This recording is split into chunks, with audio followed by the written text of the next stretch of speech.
If you don't have ambitions to live on your own terms, or if you're content with the daily monotony of showing up to a traditional job week after week for 40 years, then this video is probably not for you. But if you do have these ambitions, then I want you to listen and to watch very closely, because I'm going to reveal an unspoken truth that you're likely not going to want to hear, but you need to hear it. Now, I'll start off with a quote by Mihaly Csikszentmihalyi.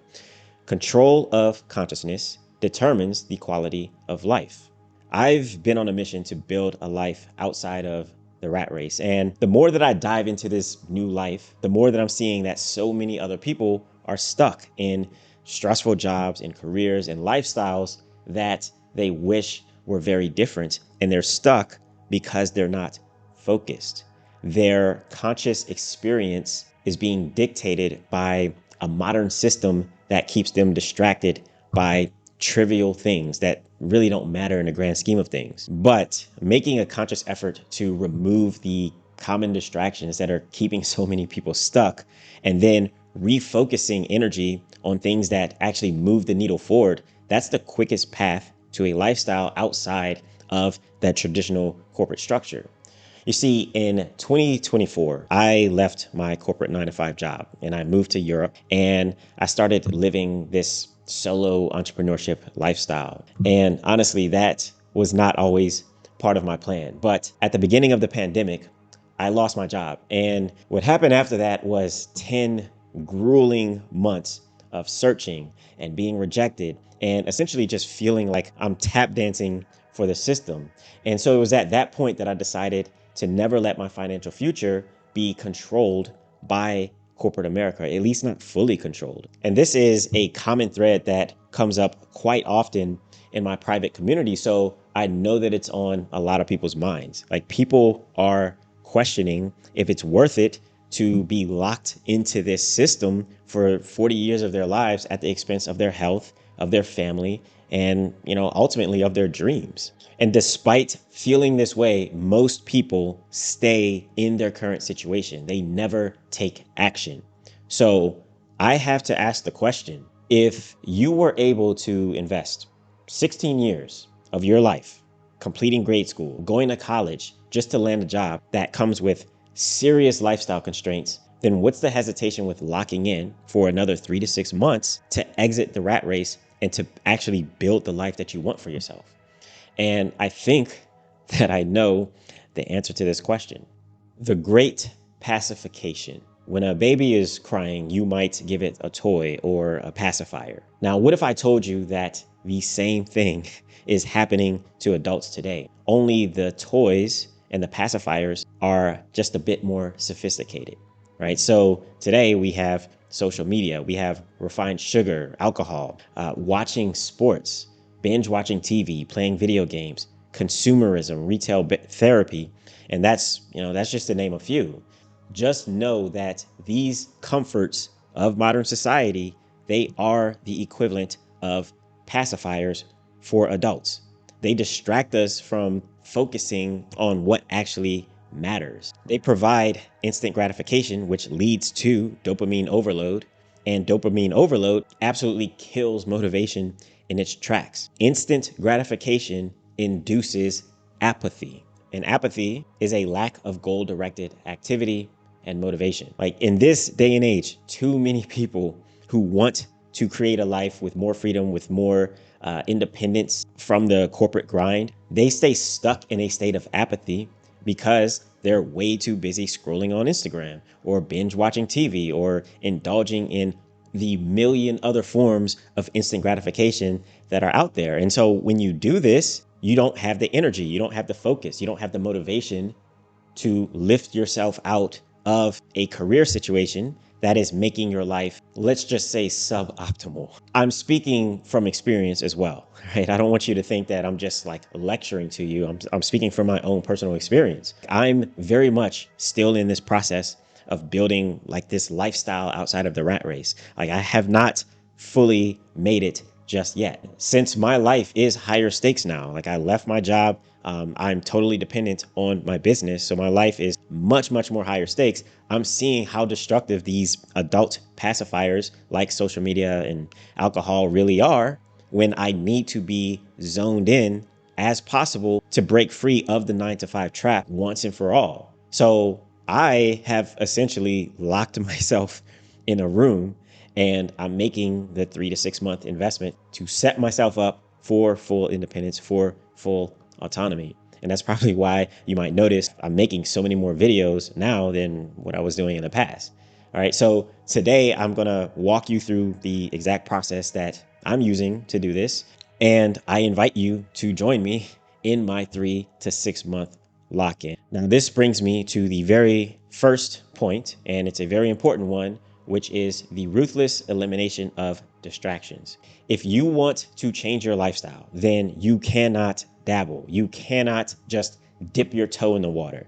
You can't spend months or years contemplating. I mean, that's what I did. So trust me, take it from me. You can't do that. That's not going to yield results. You have to be ruthless in your execution. And first up on your to-do list is to ruthlessly eliminate the instant gratification distractions that are sapping your focus, your energy, and most importantly, your drive. So think about your focus as 3 concentric rings. So the inner ring is the very, very small few ultra high leverage actions that you need to be supremely focused on. So this is going to be things that drive tangible progress, in creating a new life for yourself, either outside of the corporate 9 to 5 or one that is significantly less dependent on your corporate 9 to 5, so that you can, enjoy your career without feeling like you're stuck on this endless treadmill. So this is going to be things like outreach, networking, deep and focused work, learning, implementing, rapidly iterating, building an offer, and then securing your first client and then subsequent clients after that, right? So there's going to be this small handful of activities that move the needle forward in a disproportionately significant way. Now, the second ring, which is in the middle, that's going to be your high leverage support activities. So these will be your habits, your routines that keep your mind, your body, your psyche in peak operating order. So you can, perform those more focused actions in the inner ring with maximum effectiveness, with maximum efficiency. So think about things like eating a healthy diet, having a supportive social circle, having daily movements, having a fitness practice, making sure that you have healthy sleep patterns, making sure that you have a routine spiritual practice, and other things in that same vein. Now, the third ring, this is the outer one, and this comprises of the distractions that are completely misaligned with your deeper ambitions for having time freedom, for having geographic autonomy, or whatever other lifestyle circumstances that you specifically want for yourself. All right. Now, keep in mind that the vast majority of things that you will encounter in your life will be distractions. They will fit in this outer ring. So it's very large. Most people that you meet, most things that you do for fun, they're going to be distractions. But what you don't want to do is try to eliminate every single distraction that doesn't align with your ideal lifestyle. Like, I don't recommend that. That's going to make life not very fun, right? Like, you do need a little bit. I think having a little bit of escapism is actually okay, right? So instead, it's much better to hone in on the biggest and the most impactful distractions that are preventing you from executing on your vision and building the lifestyle that you really want. Now, there are many different methods that you can use to really nail down what the biggest distractions for you actually are, the ones that need your immediate attention. And what I'll say is that this is actually a really good case for using AI. I know AI can be a bit controversial, but in this particular situation, I think AI really thrives. So I actually provide the members of my private network with my specific approach, which uses AI to observe the patterns and to quickly point out the distractions that need to be addressed with zero delay. As you can see here, it does a qualitative assessment that rank prioritizes distractions, and it kind of does a calculation of the lifestyle impact cost of each of those top rated distractions. So what I'm encouraging you to do is to create some sort of distraction elimination protocol and focus first on eliminating the elements of that outer ring that register highest for you in terms of how much you believe they're holding you back. Now, if you'd like to learn more about my specific process for using AI to identify your biggest distractions, then you can feel free to schedule a consultation with me and we'll have that discussion. Number 2 is habit alignment. So now that you've significantly cut down on the major distractions, your next priority is to shift your focus to that middle ring where you'll commit to establishing and nurturing habits to actually help you be locked in over the next 3 to 6 months, right? Because when you build a foundation of consistently showing up for yourself every day, things like taking care of your mind, taking care of your body, taking care of your mental health, then you make it way easier to get focused on what matters, to make better decisions for yourself, and to avoid relapsing, to avoid sliding back into those habits that prevent you from moving forward. So this is obviously a very personal thing that's different for each individual, but there are some general things that everyone, myself included, should absolutely work on. Now, every habit that I'm about to go over here is interconnected. Okay, so when you fix one, it spills over into the other. So like, try not to think of these as habits to work on only in isolation. They all kind of impact each other. Now, habit number 1 is your diet. Everything from the external world that you bring into your system that affects you in one way or another. It can either fuel you or it can sabotage you. Now, food is the most obvious piece of your diet. That's probably what comes to mind for most people. And, believe it or not, what you eat, it directly impacts your ability to focus, to make better decisions, and to be more consistent. Now there are a million different opinions on what the best diet is, so I will not get into that. But generally speaking, a whole foods diet that's rich in omega-3s is the direction that you want to go. Now, the important thing is that you're not mindlessly consuming foods. So pick a diet, whatever it may be, pick the one that you think is best for you. And it's not about losing weight, although that can happen as like a natural byproduct of being more mindful of what you eat. But it's about nourishing your mind and your body so that you have the focus and you have the energy to stay locked in. What I recommend is going to ChatGPT, going to Claude, and tell it to craft you a 3 to 6 month diet plan that will help you stay focused. Now, I personally follow an ancestral eating protocol, and it's worked wonders for me. So if that is something that you want to learn more about, then just schedule time with me. I'll tell you everything that you need to know. Now, a really important thing that I want to say is that you might be thinking of diet purely in terms of food, right? But your diet is also the information that you consume. It's coming from your external environment and it's entering into your internal environment. So make sure that you are also being extremely intentional about the media that you take in. Replace short form content from social media, from YouTube Shorts. Replace that with long form content that is specific to the lifestyle that you're trying to build. If you're trying to start a business, make sure that it's specific to the business. And likewise, stay away from the 24-hour news cycle and all of that. If you need to know something, dive into 1 or 2 news topics in depth and just ignore all of the other noise that's out there. Habit number 2, movement. Quote, when the body moves, the brain grooves. End quote. Make sure that you're getting daily movement. So that could be 30 minutes of walking every day at the very least. And then on top of that, include some form of regular resistance training in the mix as well. I want to be very clear about this. You do not have to have a crazy training regimen because so many people think that working out requires extreme intensity, and it simply does not. Take it from me. Trust me. I know what I'm talking about here. Just be consistent. Explore different things. So I do calisthenics, meaning I exclusively use my body weight for resistance training. So I don't have to go to a gym, which makes it way easier for me to stay consistent. But you can do literally anything. You can try cycling, climbing, yoga.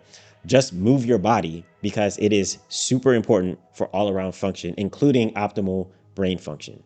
And look, if you want to take things to another level and increase the intensity, then that's great. Like, that's fine. But otherwise, there is no need to complicate movement and physical activity. Just make sure that you do it every day, be super consistent, and you'll be good. Habit number 3, sleep. You must protect your sleep at all costs. So this is another one of those things that when you fix it, you improve basically everything else in your life. Your brain is going to work better. You'll have way more energy. You'll have more motivation. You'll make better decisions. So if you are trying to build a new stream of revenue and escape the rat race, then having good sleep hygiene, that is a non-negotiable. To be honest with you, like full transparency, this is my biggest challenge because I try to force myself to work, like even when I should be sleeping. I've been trying really, really hard to get out of this I'll sleep when I'm dead mentality because I have realized that the more I sleep, the more that I actually get done, the more productive I am in my wakeful hours and the more locked in I am. And it's like probably the same for you as well. So if you're getting less than 7 hours of sleep, then do what you need to do to get more sleep. And there's a whole bunch of things that you can do around that to get more sleep. But once again, these are things that you can just look up on ChatGPT, on Google, and you'll get plenty of information to get you started. Now, habit number 4, your social circle.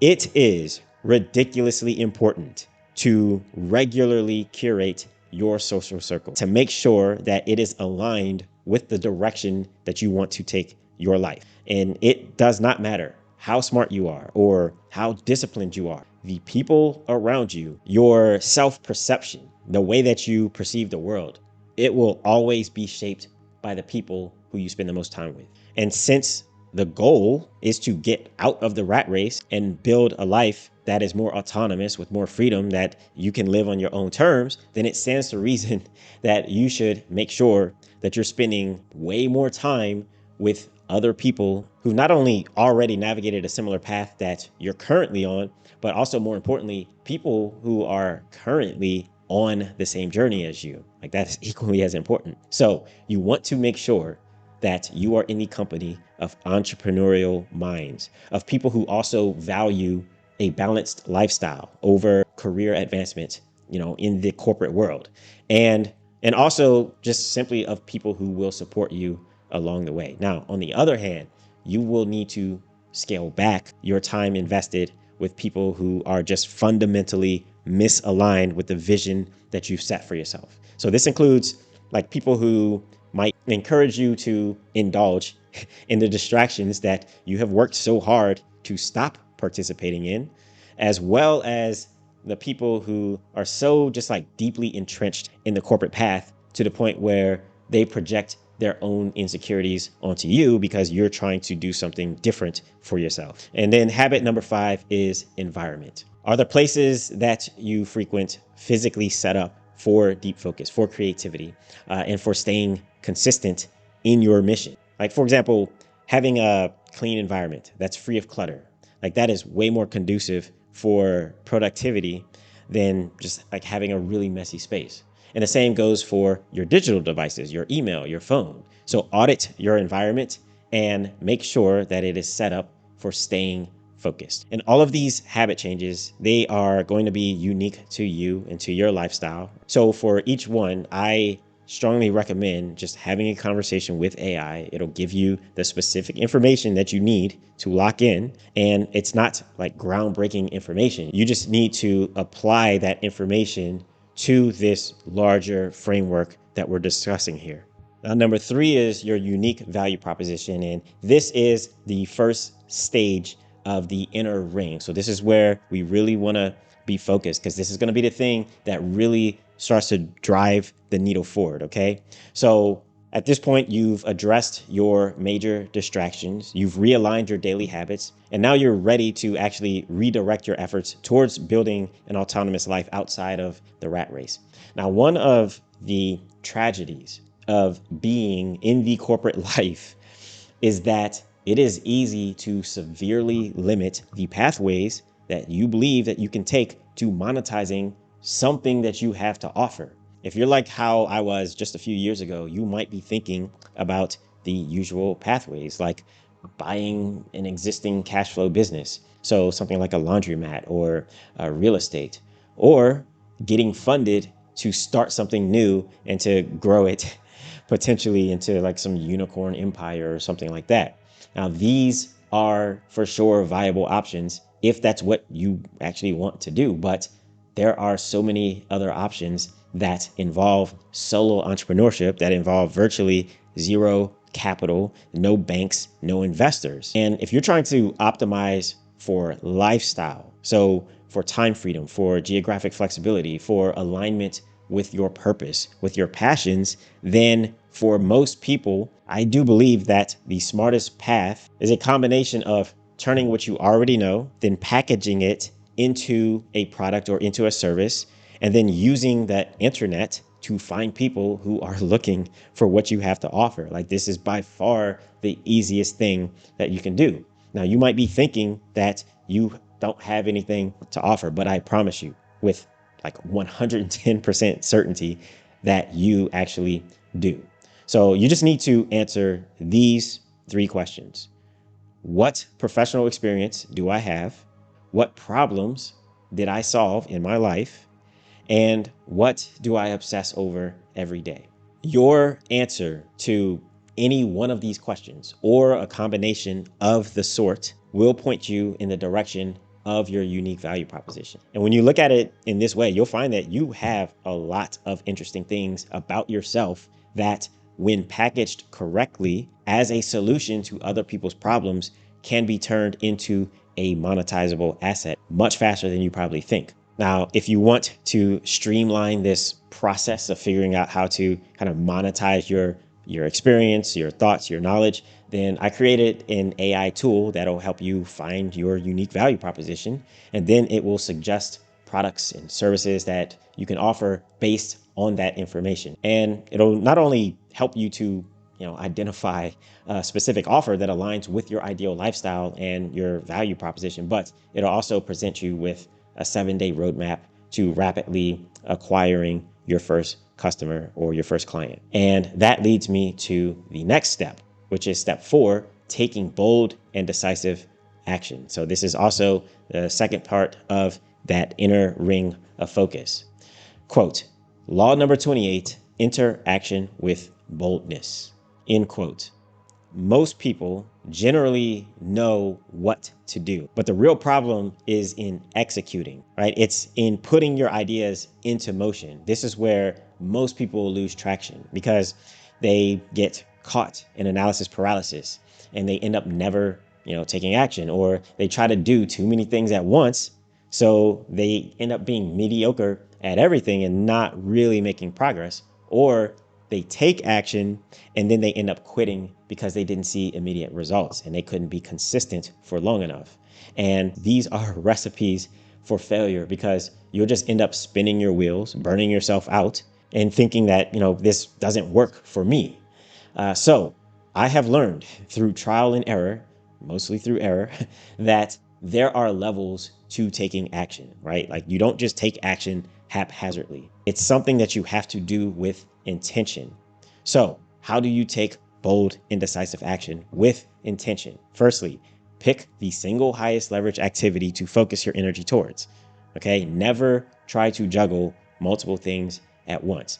If you're trying to monetize your offer, your unique value prop, then narrow your efforts to the smallest scope of work that will yield the most results for you. Quote, when you want the absolute best chance to succeed at anything you want, your approach should always be the same. Go small. And what is the one thing you can do such that by doing it, everything else will be easier or unnecessary? End quote. Next is to tell other people about the action that you'll take. So set a completion date and then promise to deliver proof of your action by that date.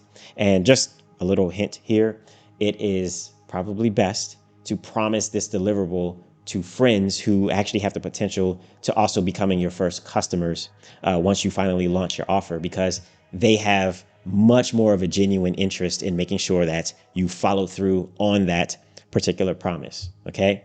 Now, next, as you take action, make note of the 3 N's: knowledge, know-how, and network. So knowledge is basically what information do you need to know?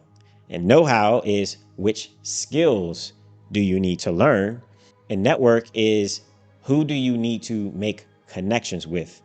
Like, who are people who have tools, resources, information, encouragement, whatever you want to call it, who can help you to make progress, significant progress in whatever your goal is. Inevitably, whenever you start something new, there's going to be a lot of uncertainty. So now that you've gotten the process started, you'll start to figure out where your gaps in understanding are. Following the 3 N's framework will help you to capitalize on this initial action that you take, and then it'll guide you in figuring out what the next one thing to focus on is, or when you complete your initial task, your initial action. After this, you want to rapidly iterate. So, people say that learning is a function of time, but that's not actually the case. It's more so a function of frequency. And it just so happens that over time, you tend to get more tries, right? You have more frequency over a period of time, but you can shorten the time frame to learning by increasing the frequency. So the faster you test, the faster you get feedback and then make adjustments based on that feedback, the faster you'll figure everything out, and the faster you'll get better at what you're trying to do, the faster you will ultimately monetize and create a new pathway for yourself.